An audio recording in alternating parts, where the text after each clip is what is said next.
Φίλοι μου, γεια σας. Όλοι στο κανάλι σήμερα, χρυσοθύρες, φίλοι, μια παρέα όλοι μαζί. Με έχετε ρωτήσει πάρα πολλές φορές να σας κάνω ένα βίντεο με τον Αλή Πασά και με τους μεγάλους θησαυρούς. Σήμερα θα μιλήσουμε για αυτό το θησαυρό το μεγάλο. Ήρθε η ώρα να μιλήσουμε για τον Αλή Πασά. Είναι μια αληθινή ιστορία που θα τη διηγηθώ εγώ με τον δικό μου μοναδικό τρόπο που δεν σας έχει διηγηθεί κανένας. Είναι ο θησαυρός που τον έχω ψάξει κι εγώ. Αφού δεν τα κατάφερα να το βρω το θησαυρό, θα μοιραστώ αυτή την ιστορία και σε εσάς, όχι όμως για να πάρετε μηχανήματα, δεν θα είναι η αφορμή αυτή, θα είναι μια αληθινή ιστορία, τι έχω μαζέψει εγώ με ιστορικούς, με ανθρώπους κοινωνικούς, σε θέσεις κλειδί, σε υποθέσεις, δήμαρχοι, νομάρχες, τα πάντα έχουμε ψάξει το θησαυρό. Και πολλοί Έλληνες ακόμα από εκεί που με βλέπετε εσείς και άλλοι που το ψάχνουν αυτό το θησαυρό, πάντα οι μεγάλοι θησαυροί, οι θρυλικοί, γίνεται ένα κομμάτι από τη ζωή μας και τους ψάχνουμε. Ο Αλή Πασάς ήταν ο μοναδικός που είχε ένα μεγάλο θησαυρό. Δηλαδή ήταν ένας, να σας τον εξηγήσω έτσι, Πασάς για πολλά χρόνια. Όλοι οι Πασάδες κάνανε 2 ως 4 χρόνια. Άλλοι κάνανε 1, 2, 3, 4 το πολύ. Αυτός ο Πασάς που είχε αυτή τη μεγάλη όλη την ελληνική και όχι μόνο στα Βαλκάνια επιρροή, είχε ένα τεράστιο κομμάτι. Αυτός ήταν ένας Πασάς ο οποίος ήταν Έλληνας Αλβανός, για πολλούς ήταν μέσα στο ελληνικό έδαφος με αλβανικές ρίζες, όμως αγαπούσε πάρα πολύ τους Έλληνες, γιατί δεν υπήρχε τότε στο ελληνικό κράτος και ήταν όλη η Οθωμανική Αυτοκρατορία. Θα σας πάω λίγο πίσω για να μάθετε ιστορία σωστά, όχι αυτή που σας γράφουν και αυτή που σας λένε, γιατί εμένα η ζωή μου με τους θησαυρούς είναι μεγάλη διατριβή, με συγγραφείς, με πάρα πολλούς και οι έρευνες μου είναι τρομερές. Σήμερα θα μάθετε μια μεγάλη αλήθεια για αυτόν τον Πασά, ο οποίος 33 ολόκληρα χρόνια και για 40 χρόνια ολόκληρα είχε βασιλέψει μέσα στα Βαλκάνια και μέσα στις καρδιές όλων των πληθυσμών που μένανε μεικτοί πληθυσμοί. Δεν ήταν πληθυσμοί οι οποίοι νομίζαν ότι ήταν Τούρκοι. Δεν υπάρχουν Τούρκοι, υπήρχαν Ορθωμανοί. Και επειδή υπήρχαν και χριστιανοί, οι οποίοι ήταν ο μόνος Πασάς που έχει χτίσει, για εσάς θα φανεί παράξενο τώρα, και είχε χτίσει πάνω από 100 εκκλησίες, οι οποίες ήταν ορθόδοξες. Τις είχε χτίσει. Δεν είχε χτίσει ούτε ένα τζαμί. Γι' αυτό σας λέω, θα σας φανεί λίγο παράξενο. Ήταν ο άνθρωπος που αγαπούσε το λαό του, το φερότανε καλά. Βέβαια έπαιρνε κάποιους φόρους, άσχετα άμα δεν τους έστειλνε τους φόρους αυτούς στο Σουλτάνο, γιατί αυτός μάζευε τους φόρους. Ήρθε μια φορά σε κόντρα με τον Σουλτάνο, είχε το γιο του, τον Βαλί, είχε τον Μουκτάρ, είχε και αυτός μέσα στην οικογένειά του, είχε δώσει θησαυρούς και στα παιδιά του, γιατί το θέμα είναι με τους θησαυρούς. Ένα μυστικό που δεν ξέρετε πάρα πολύ. Η θησαυρή του Αλή Πασά ήταν αληθινή. Ήταν πάνω από 600 εκατομμύρια χρυσά γολόσια. 600 εκατομμύρια, καταλαβαίνετε. Από εκεί και πέρα η περιουσία του. Τώρα όλα αυτά τα χρήματα για κάποιους πιστεύουν ότι βρέθηκαν. Ένα κομμάτι έχει βρεθεί.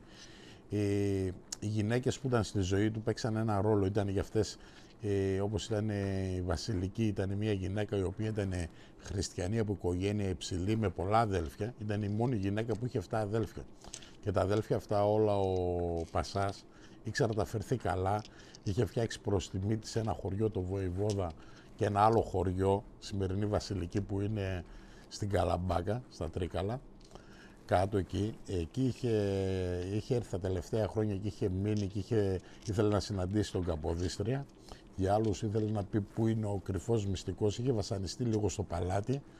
Το 26 είχε πάρει αυτό το χαρτί, γύρισε στην Ελλάδα, από τις έρευνες που έχω κάνει. Και όλοι που έχουμε ασχοληθεί με αυτό το θέμα έχουμε βρει σε κάποια κοιτάπια, σε κάποιους χάρτες διάφορα. Γιατί αυτός ο θησαυρός υπάρχει, έχει βρεθεί μόνο ένα κομμάτι του, το 10% επίσημα. Ούτε βρέθηκαν τα διαμάντια του, ούτε τα ρουμπίνια, ούτε η ημιπολίτιμη, τα σπαθιά του, τα ρολόγια του, χιλιάδες πράγματα τα οποία περνούσαν κατά καιρούς, και θα σας πω πού είχε τα αφήσει τα πιο πολλά λεφτά και πώς τα έχει αποκτήσει. Πολλοί δεν ξέρετε ότι ο Αλή Πασάς είχε φτιάξει τα δικά του τελωνία. Στα τελωνία τα δικά του αφήνανε πάρα πολλοί δεσμούς. Έτσι μάζευε φόρους. Κάποιους φόρους από αυτούς τους παρέδινε. Και γι' αυτό είχε έρθει και η ρήξη του με το παλάτι. Από εκεί και πέρα, αυτή όλη η θησαυρία, ένα κομμάτι βρίσκεται αυτή τη στιγμή στην Αλβανία. Ένα άλλο κομμάτι του Αλή Πασά από τους θησαυρούς έχει μεταφερθεί αλλού. Είχε φτιάξει, να φανταστείτε, τέτοιο δυνατό στρατό, πάνω από 220 με 270 κανόνια, είχε μόνο η πόλη των Γιαννίνων. Είχε φτιάξει τρομερά κάστρα, θα σας μιλήσω για ένα κομμάτι για τα κάστρα του, για το θησαυρό που έχει χαθεί. Θα μου πεις γιατί τα λες όλα αυτά από Λατίδη. Να σας πω γιατί τα λέω. Είναι μια ιστορία η οποία έχω κάνει διατριβή, έχω ψάξει με πολλούς φίλους και δεν τα έχω καταφέρει. Να μείνει αυτή η ιστορία, κάπου θα βρεθούν. Ο στρατός του ήταν πάνω από 40.000. Είχε τον καλύτερο στρατό, είχε Γάλλους, Άγγλους, Έλληνες. Οι καλύτεροι και οι πιο πιστοί στρατιώτες του ήταν οι Έλληνες ήρωες. Οι Έλληνες ήρωες όπως ήταν ο Ανδρούτσος, όπως ήταν διάφοροι στρατηγοί, ο Καραϊσκάκης, ο Μπότσαρης και άλλοι πάρα πολλοί, για να μην κουράζομαι και δεν τους θυμάμαι και όλους, και κάποιους έχω αδικήσει. Αυτοί όλοι οι στρατηγοί του ήταν μέσα στη ζωή του και είχαν φτιάξει μετά την ελληνική εκστρατεία που ήταν θέμα θρησκείας. Και θα μιλήσουμε γι' αυτό, γιατί ο Αλή Πασάς δεν ήταν μουσουλμάνος. Στην Οθωμανική Αυτοκρατορία μπορεί να ήταν, είχε επιτρέψει στο γάμο αυτό που έχουν οι Αλβανοί τώρα. Δηλαδή ο κάθε ένας μπορούσε να παντρευτεί μόνο μία φορά. Ήταν ξεχωριστή προσωπικότητα και ένας ολοκληρωμένος άνθρωπος.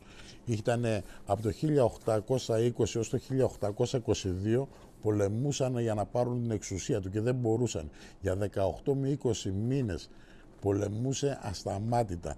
Και δεν μπορούσαν, εκεί βρέθηκε και το κομμάτι και η αδυναμία και οι Έλληνες κάναμε την Επανάσταση το 1921. Αυτή η ιστορία δεν είναι γραμμένη πουθενά, κάποιες είναι μαρτυρίες, κάποιες είναι και γραμμένη κάποια κομμάτια. Είχε δώσει πάρα πολλά λεφτά στον Υψηλάντη, είχε βοηθήσει πάρα πολύ ένα Ρουμάνο για να ξεκινήσει την Επανάστασή του μέσα από τον ποταμό, το Δούναβι. Εκεί είχε πληρώσει και σε χρυσά πάρα πολλά νομίσματα. Ο Αλή Πασάς ήταν ένας μέσα στο Οθωμανικό κράτος, ήταν μια μοναδική προσωπικότητα που ήθελε να κάνει το δικό του κράτος μέσα στο κράτος. Ήταν κορυφή, ήταν ένας Πασάς, πιστεύω για μένα, σκληρός. Γιατί το ρωτήσαν άλλοι πολλοί, λέει πώς διοικείς αυτό όλο το στρατό, τους Αλβανούς και τους Έλληνες παράλληλα και τους Τούρκους. Γιατί ήταν μεικτοί οι πληθυσμοί. Μπορούσε αυτός, είχε το δικό του τρόπο, ήταν σκληρός, δεν χαριζόταν σε κανέναν και μπορούσε να φτιάξει πάρα πολλά. Είχε φτιάξει κάστρα πάρα πολλά. Τα χρήματα του αυτού ήταν τόσα πολλά που δεν μπορούσε να τα διαχειριστεί κανένας. Ένα κομμάτι από αυτά τα χρήματα, γιατί έχουν κρυφτεί σε 7 σημεία, η μία περίπτωση που έχουν κρυφτεί είναι σε ένα χωριό που έχει ένα καταράχτη, ο οποίος αυτός ο καταράχτης σε αυτό το χωριό παίζει μεγάλο ρόλο, γιατί αν βρεθεί αυτός ο καταράχτης, ο διπλός καταράχτης που λέγανε άλλοι, δηλαδή διπλός μπορεί να είναι ένα μικρό και ένα μεγάλο. Υπάρχει ένα ποτάμι για άλλους που λέγεται Πουσταρέκα, το είχαν πάρει και οι κομιντατζίδες. Αυτό όμως, για να μην φύγω από το θέμα, οι κομιντατζίδες ποτέ δεν μπόρεσαν να βρουν άκρη σε αυτό εδώ. Αυτό το ποτάμι, Πουσταρέκα θα πει ένα ποτάμι που χάνεται το νερό και βρίσκεται πιο κάτω. Τότε στα ονόματα εδώ ήταν διαφορετικά, δεν ήταν έτσι ελληνικά ονόματα όπως τα ξέρουμε σήμερα. Γιατί οι Τούρκοι εδώ ήταν για 500 χρόνια, οι Οθωμανοί αυτοί εδώ πέρα όλοι. Ο Πασάς στο δικό του κράτος, γιατί ήθελε να κάνει το δικό του κράτος και μέσα στο άλλο κράτος, είχε μέχρι και εδώ, στην Έδεσα, στα Ιωάννινα, στα Καλαμπάκα, όλα αυτά και στα Βαλκάνια, τα έλεγχε τα κομμάτια με φόρους, με ζώα, φορολογούσε τους πάντες. Ήταν ένας βασιλιάς, ένας Πασάς, ο οποίος ερχόντουσαν και από άλλα κράτη, το φέρνανε δώρα, το φέρνανε πάρα πολλά, γιατί ήταν πλούσιος Πασάς. Τι θέλω να πω, θα σας πω τώρα μια αληθινή ιστορία, αυτά που έχω ψάξει εγώ για τα χρήματα του Πασά. Ο Πασάς τα λεφτά του τα έχει βάλει σε ένα χωριό, ένα μεγάλο κομμάτι, είχε διατάξει 3 έμπιστους του πάρα πολλοί στρατηγούς να πάνε να κρύψουν αυτά τα λεφτά σε αυτό το χωριό που ήταν μόνο μουσουλμάνοι.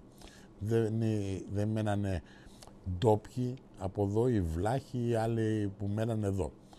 Εκείνη την εποχή εδώ πέρα δεν είχε πόντιους, είχε μόνο χριστιανούς, οι οποίοι αυτό το χωριό το έχουμε ψιλοεντοπίσει εμείς, όμως δεν μπορέσαμε να βρούμε ποτέ την αλήθεια, γιατί τα είχε κρύψει με τέτοιο μοναδικό τρόπο. Ήταν ο μόνος που έφτιαχνε κάστρα, ο μόνος που έφτιαχνε εκκλησίες. Δεν θα έφτιαχνε ένα θρεσοφυλάκιο το οποίο δεν μπορούσες εύκολα να πας εσύ να βρεις λίρες. Ήταν ένα κομμάτι, πιστεύω, αυτά τα καζάνια που έβαλε τις λίρες, μου λέγανε είχαν 4 χερούλια. Είχε φτιάξει κάτι πόρτες, τα κουβαλούσαν 5 κάρα. 5 κάρα κουβαλούσαν μόνο το σίδερο για να φτιάξει την πόρτα. Δεν είναι από σίδερο ακριβώς, είναι γραβανιζέλ. Δεν μπορώ να σας εξηγήσω τι είναι ακριβώς αυτό το μέταλλο. Έτσι γράφει, έφτιαξε τη σφραγίδα γιατί ήταν κάτω από ένα μεγάλο βράχο. Γράφει ιστορία ότι είναι το 50% τα χρήματά του κάτω από αυτό το βράχο. Ακριβώς δεν μπορούμε να ξέρουμε σε ποια περιοχή, ανάμεσα σε 2 ποτάμια. Έχουμε εντοπίσει ένα τέτοιο σημείο που μοιάζει με αυτό που έχει μείνει ιστορικά, γιατί όποιος ήξερε αυτά τα λεφτά θα πήγε να τα έπαιρνε.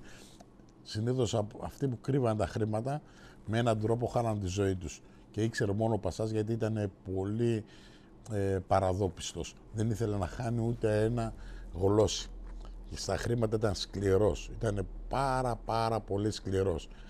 Τα λεφτά του ήταν τρομερά. Αυτά που είχε για εκείνη την εποχή. Για πολλούς, αυτό το ποτάμι που ψάχνουμε εμείς, που χάνεται το νερό και βρίσκεται εκεί, είναι αυτό το χωριό που έχει 2 ζώα που μοιάζουν σαν βόδια. Αυτά τα 2 ζώα μπορεί να είναι 2 πέτρες, να είναι 2 βουναλάκια, ημίωμα γράφει. Τα έχουν ψάξει, είχαν μπερδέψει την ιστορία με τους κομιντατζίδες μερικοί. Τέλος πάντων, ένας θησαυρός είναι σε αυτό το χωριό που είναι ο μεγαλύτερος. 3 γενιές το φιλούσανε. Δεν ήταν τα λεφτά, γιατί αυτός πολεμούσε 18 μήνες και δεν έπεφτε. Ήταν με 40.000 στρατό. Οι στρατιώτες από εκεί μέσα, από τους 40.000, φύγανε και εκείνα τα πρωτοπαλίκαρα για την Ελληνική Επανάσταση το 21. Σας το έχω ξαναπεί. Είχε κρύψει με τον μοναδικό του τρόπο αυτό το κομμάτι στα Βαλκάνια. Μέσα στην Αλβανία έχει μεταφέρει 2 θησαυρούς. Ένας θησαυρός είναι κρυμμένος κάπου εδώ στη Βόρεια Ελλάδα, εδώ κοντά στην Έδεσα. Ένας θησαυρός που είναι μέσα έλεγε, υπάρχει ένα κάστρο, το οποίο δεν μπορείς να ανέβεις δεν υπάρχουν σκαλοπάτια και είναι εκεί μέσα κάποια λεφτά. Τώρα τι ακριβώς έλεγε δεν μπόρεσα να βρω, βρήκα κάτι άλλους φίλους, τα ψάξαμε προς την Ήπειρο αυτά. Βασανιστήκαμε πάρα πολύ, δεν ταιριάζει το μέρος. Η θρυλική θησαυρή και η μύθη είναι πραγματικότητα για μένα. Απλώς για να τους βρεις θέλει πάρα πολύ δουλειά. Ένα άλλο χωριό που λεγόταν Βοηβόδας, που ήταν της Κυραφροσύνης, που ήταν στην Καλαμπάκα, όταν γύρισε από το παλάτι εκεί είχε αφήσει ένα θησαυρό. Βέβαια πήγαν πάρα πολλοί Έλληνες ερευνητές και διάφοροι ξένοι, ψάξανε με κάποιες σχετικές άδειες, γιατί αυτός ο θησαυρός πάντα κοινοί ανθρώπους, ψάχνουν μερικοί επιτίδη να βάλουν κάποιον που έχει τα λεφτά να τα χάσει. Γιατί για να βρεις ένα τέτοιο μεγάλο θησαυρό, αυτοί οι θησαυροί όταν θα βρεθούν να ξέρετε είναι τεράστιοι. Δεν είναι ένας θησαυρός, βρήκα 1 κάσα λίρες, 2 κάσες λίρες. Αυτοί οι θησαυροί, επειδή είναι στρατιωτικοί θησαυροί, είναι οργανωμένοι, είναι φτιαγμένοι με αυτόν τον τρόπο και παγιδεμένα είναι τα λεφτά, γιατί αυτός ο Πασάς δεν ήταν κάποιος τυχαίος. Δηλαδή 33 χρόνια ολόκληρα κυβερνούσε αυτήν όλη την περιοχή και ήξερε ότι θα έρθει σε ρήξη με το παλάτι, και όπως ήρθε, και κάποια από τα παιδιά του, ο Μουχτάρ, είχε πάρει κάποιο μικρό θησαυρό, όμως ούτε το 10% δεν έχουν παραδώσει στο επίσημο Οθωμανικό κράτος. Αυτός ο θησαυρός του Πασά είναι, σας είπα, 2 κομμάτια στην Αλβανία, ένα κομμάτι σε ένα χωριό, το οποίο ήταν μόνο μουσουλμάνοι, δεν πίστευε σε κάποια θρησκεία, ήταν σαν τους Αλβανούς σημερινούς που δεν πιστεύουν ούτε εδώ ούτε εκεί, και τώρα έγινε η θρησκεία επί Χότσα, γιατί είχε και ρίζες. Ήταν ένας άνθρωπος που έχει μεταφέρει ένα κομμάτι από τους θησαυρούς του, λένε κάτω από, θα το πω, να μην το πω, εντάξει, θα το πω, ένα κομμάτι θησαυρός, ο οποίος μπορεί να μην πάτε τώρα και γκρεμίζετε τα πάντα να μέσα, ένα από τα κάστρα του έχει εκεί μέσα, γιατί έχει φτιάξει και αρκετά κάστρα. Δεν ξέρω να σας πω περισσότερο, και αν θέλω θα σας πω, δεν σας λέω περισσότερα, γιατί οι χρυσοθύρες είναι τρελοί και κάνουν πάρα πολλά πράγματα. Σας έχω δείξει μια εικόνα, σας είπα αυτά που μπορώ να πω. Ο θησαυρός του Αλή Πασά δεν έχει βρεθεί, έχει βρεθεί το 10% που έχει παραδώσει. Ένα 10% μπορεί να τον έχουν ληστέψει μαζί με τη Βασιλική, μαζί με το κράτος τότε που φτιάχτηκε η Τράπεζα της Ελλάδος. Αυτή η Εθνική Τράπεζα ήταν ο αδελφός της κυρίας Βασιλικής, γιατί φτιάχτηκε μια εκκλησία, μια χρυσή καμπάνα, 2 καμπάνες, κανόνια λιώσανε, κάνανε, ράνανε. Αυτή όμως η θησαυρή είναι πάρα πολύ μεγάλη και όταν μιλάμε για θρυλικούς θησαυρούς, ένας από αυτούς τους θησαυρούς είναι και του Μεγάλου Αλεξάνδρου που θα μιλήσω. Αυτοί όλοι και αυτά όλα που σας λέω μέσα από αυτό το βίντεο, δεν ξέρω πόσο καλά βγαίνουνε, τα μοιράζομαι αυτή τη στιγμή μαζί σας γιατί τα έχω μαζέψει από εσάς. Ήταν κομμάτια που μου είχατε δώσει όλοι εσείς φίλοι μου χρυσοθύρες. Αυτά τα χρόνια όλο που κάνω εγώ αυτή τη δουλειά, πουλώντας μηχανήματα, ψάχνοντας μαζί σας για θησαυρούς, έχω συλλέξει όλες αυτές τις πληροφορίες και βρήκα αυτό το βίντεο να το μοιραστώ μαζί σας. Να μοιραστώ αυτά που με δώσατε όλοι μαζί, τα έχω μαζέψει εγώ, προσπάθησα να σας τα διηγηθώ με τον καλύτερο τρόπο και σωστά. Κάποια κομμάτια μπορεί να τα έχω ξεχάσει, μπορεί να είπα 2 φορές ένα κομμάτι, γιατί όταν κάνω ένα βίντεο θέλω να είναι αυθόρμητο, να βγαίνει κανονικό και να μην το κόβουμε. Γιατί τότε φαίνεται ότι αυτά που λέμε είναι αληθινά και δεν είναι ψέματα. Δεν διαβάζω τίποτα, τα έχω συλλέξει από εσάς, τα έχω στείλει σε εσάς. Και κάτι, αν δεν το καταλάβατε καλά, είναι το οποίο δεν μπόρεσα να σας το μεταφέρω με τον καλύτερο τρόπο. Όσα μπόρεσα σας είπα και εγώ έχω φίλους που ψάχνουν αυτό το θησαυρό, πήρα την άδεια από αυτούς να μοιραστώ όλα αυτά τα κομμάτια μου, να ξέρετε αυτός ο θρυλικός θησαυρός υπάρχει σε ένα μέρος, είναι στην Ελλάδα το μεγαλύτερο κομμάτι και στα Βαλκάνια. Κάποια στιγμή από τύχη μπορεί να βρεθεί ένα μέρος ή μπορεί να έχει βρεθεί και ένα κομμάτι το οποίο δεν ήρθε στα αυτιά μας και δεν έχει έρθει στην ενημερότητα. Σας είπα, όταν θα βρεθεί ένας θησαυρός, δεν βγαίνει κάποιος και λέει: παιδιά, βρήκα ένα θησαυρό, ελάτε εδώ το κράτος να το πάρει. Τον κοιτάνε με αυτόν τον τρόπο να τον κρύψουν και όταν υπάρχουν θησαυροί, πάντα μαγευόμαστε. Και ο θησαυρός του Αλή Πασά είναι τέτοια ποσότητα, μόνο σας λέω ένα κομμάτι του είναι 600 εκατομμύρια γλώσσια. Καταλαβαίνετε τι σας μιλάω. Επίσημα, αφού σας λέω είχε 40.000 στρατό, να φανταστείτε, είχε ένα στρατό που πολεμούσαν όλοι οι Οθωμανοί 18 μήνες να τα βάλουν με τον Πασά. Δεν μπορούσαν. Και όταν έπεσε και πήραν το κεφάλι του και πήγε στο Σουλτάνο, το μαχαίρι του που είχε διαμάντια και πολύτιμους λίθους, ρουμπίνια και διάφορα ακόμα πετράδια, δεν έφτασαν στα χέρια τους. Γι' αυτό και έστειλε μετά το πρωτοπαλίκαρό του και τον σφάξανε. Δηλαδή ο θησαυρός αυτός είναι ένας θρυλικός θησαυρός. Τώρα, να μου πείτε, τον πιστεύεις Πολατίδη εσύ? Πιστεύω από όλα αυτά που σας είπα, το 20% να είναι αληθινός, γιατί ο Αλή Πασάς ήταν ένα πρόσωπο που υπήρχε σίγουρα, δεν είναι σε κάποια χρόνια που να λέμε, ήταν ένας πλούσιος άνθρωπος, ήταν ένας άνθρωπος που είχε βάλει φόρους, ήταν ένας άνθρωπος που κινούσε τα νήματα με τον καλύτερο τρόπο και ό,τι και να σας πω θα είναι δωρονάδωρον. Προσπαθάω διαπεραστικά μέσα στα μάτια μου να σας στείλω μηνύματα τα οποία δεν μπορείτε να τα καταλάβετε εσείς, γιατί πρέπει να μεταφερθούμε σε εκείνη την εποχή, να μεταφερθούμε σε μια εποχή που ζούσανε κάρα, που ζούσανε με ζώα. Για να φανταστείτε, είχε δικά του τσιβλίκια, είχε δικά του πρόβατα, γιδοπρόβατα, γελάδες, βόδια, άλογα. Υπήρχε ένας οργανωμένος στρατός. Είχε μόνο 13.000 άλογα. Καταλαβαίνετε, 13.000 άλογα είχε ο στρατός του Αλή Πασά. Αυτό δεν αναφέρεται πουθενά. Με πεις πού έχεις αυτή την πληροφορία? Γιατί ψάξαμε σε αυτούς τους στάβλους να τους βρούμε, γιατί ήταν κάποια χρήματα είναι σε αυτούς τους στάβλους. Οι οποίοι αυτοί οι στάβλοι δεν μπορέσαμε να τους βρούμε εμείς. Γιατί αν βρίσκαμε από αυτά όλα που έχουμε σε κάποια χαρτιά και κοιτάπια, δεν ξέρουμε αν είναι και αληθινά. Να μου πεις, ρε Πολατίδη, πώς ήρθαν τόσα πράγματα στα χέρια σας? Είπα, πάτε ρωτάτε κάποιον σε ένα συνεργείο πόσες μηχανές από αυτοκίνητα ήρθαν. Καταλάβατε? Αφού είμαστε συνεργείο, έρχονται διάφορες πληροφορίες, εμείς τις φιλτράρουμε, κρατάμε τα καλά και όλα αυτά που λέω μην τα πιστεύετε εσείς. Κρατήστε όποια θέλετε. Εγώ τα έχω φιλτράρει, τα πίστεψα αυτά που σας λέω. Μπορεί λίγο, όχι να τα μεγάλωσα, να τα μίκρανα στα αυτιά σας, γιατί αν ακούσετε τι έχω ακούσει εγώ μέσα σε αυτούς τους θησαυρούς, θα τρομάξετε. Μου λέει ένας, μόλις θα μπείτε μέσα θα βρείτε, λέει, μπροστά δεν είναι μόνο τουρκικές λίρες, μην μπερδεύεστε αυτές αράβικες. Όλα τα πιο πολλά νομίσματα του Αλή Πασά είναι γαλλικά, είναι αγγλικά, είναι σε νομίσματα, γιατί φοβόταν να μην χάσουν την αξία τους και έφτιαχνε νομίσματα σε άλλα κράτη. Καταλάβατε. Μιλάμε για πεντόλιρα.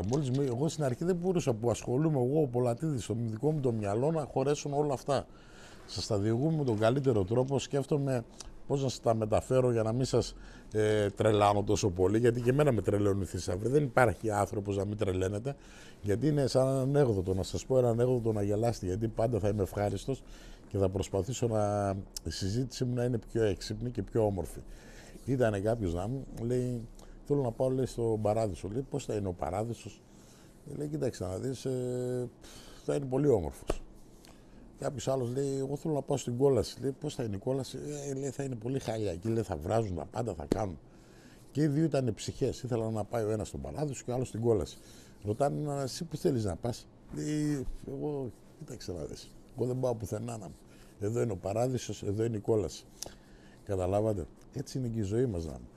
Αν υπάρχει αυτός ο θησαυρός ή δεν υπάρχει, να ξέρετε, όσο υπάρχει ο Παράδεισος, υπάρχει και η Κόλαση. Έτσι είναι και ο θησαυρός του Αλή Πασά, από μένα σαν Πολατίδης, φίλοι μου Χρυσοθύρες. Θα μιλήσουμε και για άλλους τρελικούς θησαυρούς, μεγάλους, τεράστιους, οι οποίοι έχουν υπερδέψει πάρα πολλούς ανθρώπους. Τους έχουν ψάξει. Κανένας δεν τα κατάφερε. Εγώ θα μοιράζομαι ό,τι πληροφορίες έχω πάρει μαζί σας. Να έχουμε καλές έρευνες, φίλοι μου, πάνω απ' όλα υγεία και πολύ αγάπη. Γεια σας.